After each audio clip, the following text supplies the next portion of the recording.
नमस्कार, मैं हूं आपके साथ रोहित। आप देख रहे हैं एनएफ न्यूज। राजस्थान को लेकर लगातार बातें हो रही हैं क्योंकि सीएम कौन बनेगा इसको लेकर चर्चा हो रही है।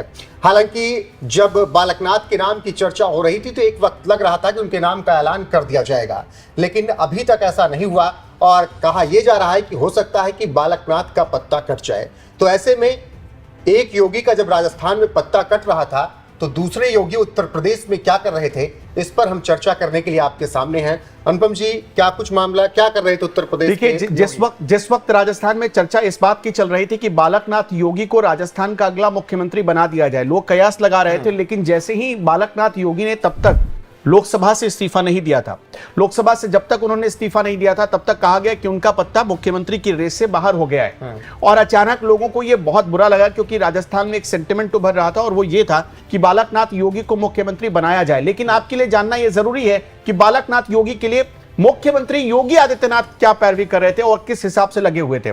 आपको याद होगा नॉमिनेशन में गए, आपको याद होगा जब जीते बालकनाथ योगी तब योगी से उनकी मुलाकात हुई, बातचीत हुई, चुनाव प्रचार के दौरान गए तो क्योंकि दोनों एक पंथ से आते हैं, नाथ पंथ से आते हैं, तो दोनों का एक लगाव भी है और दोनों के बीच बड़े भाई और छोटे भाई का रिश्ता भी है। जो बालकनाथ योगी है वो योगी आदित्यनाथ को बड़े भाई मानते हैं, तो ये एक आपस में रिश्ता भी है। इसलिए अगर बालकनाथ योगी को मुख्यमंत्री बनाया जाता तो ये नाथ संप्रदाय के मठ के लिए बहुत अच्छा होता, एक अच्छा संकेत जाता।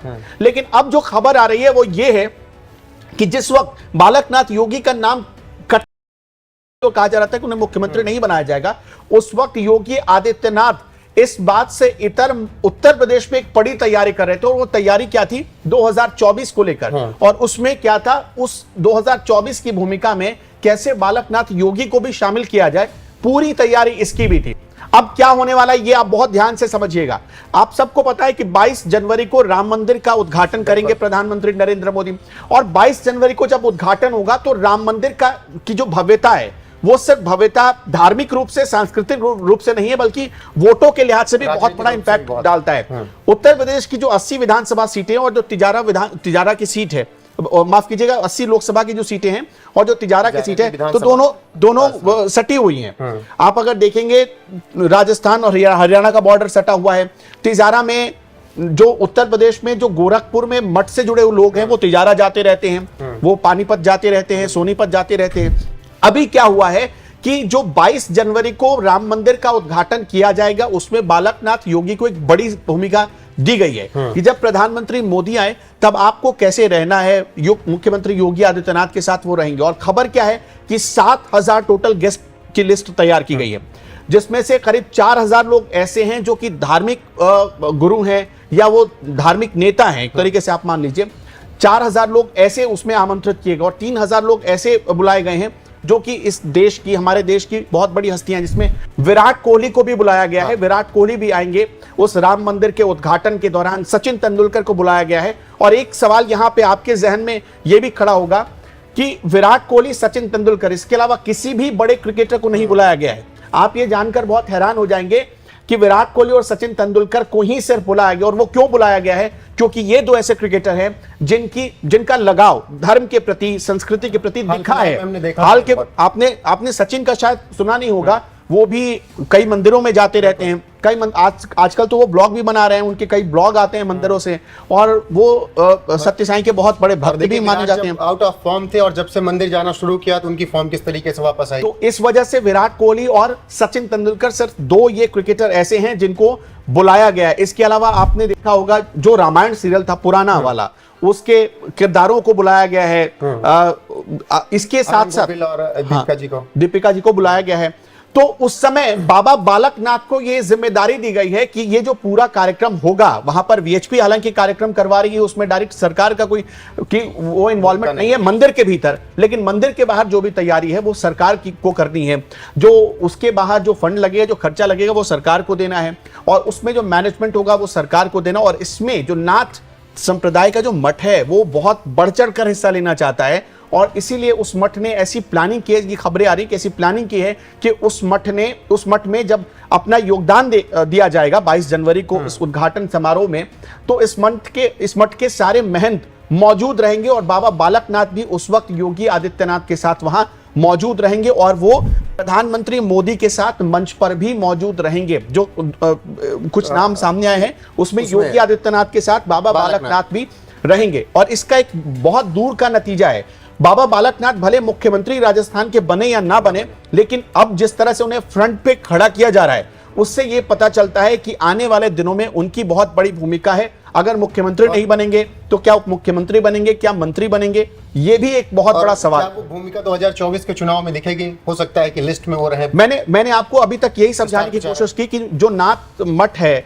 जो इनका संप्रदाय है, वो 2024 को लेकर बहुत एक्टिव हो गया है। और इसी का नतीजा है कि बाबा बालकनाथ को हरियाणा और राजस्थान दिया गया है, और योगी आदित्यनाथ को उधर बिहार, इधर उत्तर प्रदेश, और वो स्टार प्रचारक भी हैं। और सबसे बड़ी बात आप देख लीजिएगा, जो लिस्ट आएगी 2024 के स्टार प्रचारकों की, उसमें बाबा बालकनाथ के नाम को भी शामिल किया जा रहा है। ये भी चर्चा चल रही है। ये चर्चा देखिए, वो सांसद भी रहे, लेकिन इतनी चर्चाओं में वो तब नहीं रहे जितना तिजारा से जब वो विधायक बनाने के लिए भेजे गए। ये इसका कारण क्या रहा कि सांसद रहते हुए इतनी चर्चाएं नहीं रही, लेकिन जब विधानसभा भेज दी गई अचानक से बाबा बालकनाथ। अभी आपको एक और बाबा बहुत सुर्खियों में है, बाल मुकुंदाचार्य, जो आपने सुना होगा, बहुत उनके वीडियोस वायरल हो रहे हैं। और हाल के दिनों में उन्होंने मीट की दुकानों को बंद करवाने के लिए बहुत लंबी लड़ाई शुरू कर दी है। लेकिन आपको जानकर हैरानी होगी कि देखिए, एग्रेसिव पॉलिटिक्स तो ठीक है, बाबा बालकनाथ भी करते हैं, लेकिन आपने कभी ये नहीं देखा होगा कि वो सरेआम सड़क पर उतरकर किसी को लाठी से पीटते हो या इस तरह से हुड़दंग करते हो या हंगामा करते हो। लेकिन यही उनकी छवि जो है वो उनके लिए एक पॉजिटिव साइन है, जो उन्हें इतना बड़ा नेता बनाने जा रही है, या इस तरह से पार्टी उन्हें आगे फ्रंट फुट पर रखने जा रही है। बिल्कुल, अब देखना होगा कि 2024 में किस तरीके से बाबा बालकनाथ को लेकर बीजेपी आगे बढ़ती है। बाकी जो जानकारियां आपको आएंगी आप तक जरूर पहुंचाएंगे। फिलहाल के लिए इस वीडियो में बस इतना ही। चैनल को सब्सक्राइब कर लीजिए, वीडियो को लाइक कीजिए और कमेंट करके अपनी राय हमें जरूर दीजिए।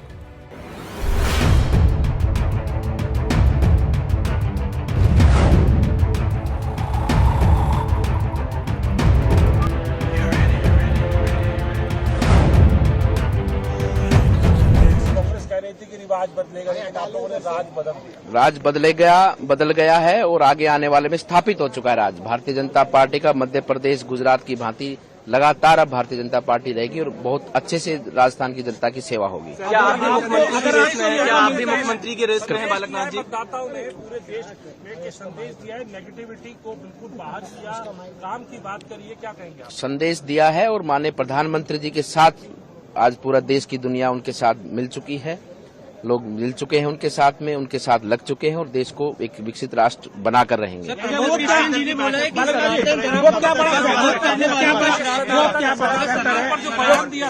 जवाब दिया है सनातन का। प्रमोद कृष्ण ने बोला है कि सनातन धर्म का विरोध करने वालों का श्राप लगा है, किस तरीके से देखते? बिल्कुल लगाया ना, क्यों नहीं लगाया। सनातन एक ऐसा एक जीवन है। सनातन तो पूरी मानव जाति को उत्थान के लिए काम करता है। सनातन एक ऐसा वृक्ष है, मानवता का वृक्ष है, उसकी जड़ें हैं सनातन, मानवता की जड़ें हैं सनातन।